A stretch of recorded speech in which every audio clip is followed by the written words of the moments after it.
Subscribe करें हमारे YouTube channel साधना gold को और पाएं वीडियो सबसे पहले।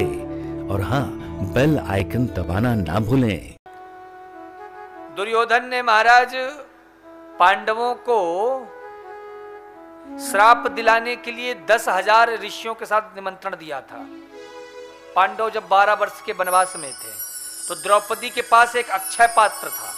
उसका नियम था कि कितने भी लोग आ जाएं, जब तक महाराज सब कोई भोजन नहीं कर लेता था उस पात्र का भोजन समाप्ति नहीं होता था।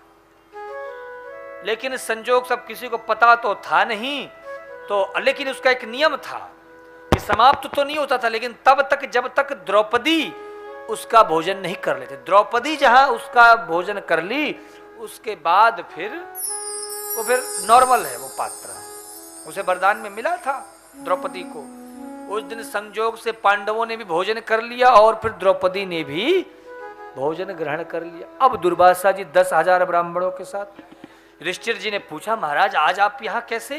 बोले तुमने हमें निमंत्रण दिया और पूछ रहे हो कैसे? युधिष्ठिर जी तो जानते थे कि महान क्रोधी संत हैं। बोले हाँ महाराज, मैं तो बस ऐसे ही, कितना विलंब कैसे हो गया, आइए आइए पधारिए। अब 2 4 10 20 हो तो बात भी बने। यहाँ 10,000 साधु एक साथ बैठे हैं, क्या हो? अब महाराज युधिष्ठिर अंदर आए, सब पांडव डर गए।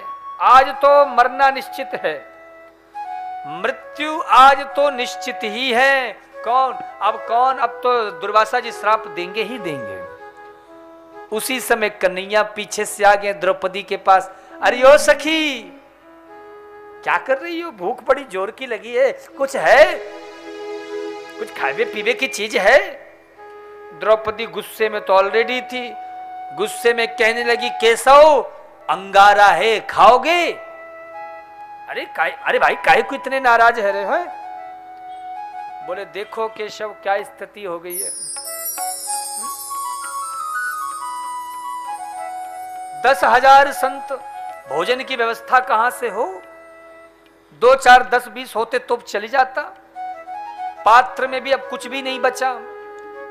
ठाकुर जी मुस्कुराए, बोले वो जो तुम्हारा अक्षय पात्र बटुही है जरा उसे लाओ तो। ठाकुर जी ने झांक करके देखा तो उसमें चावल का एक कण पड़ा हुआ था, लगा था बटुही में। ठाकुर जी ने चावल का वो एक कण उठाया और जैसी अपने मुख में लेकर के ग्रहण किया, महाराज कथा कहती 10,000 संत महाराज डकार मारना शुरू कर दिए। सबका पेट भर गया महाराज। ऐसे प्रभु की लीला है। ये वैसे छोटे मोटे संत नहीं है दुर्वासा जी।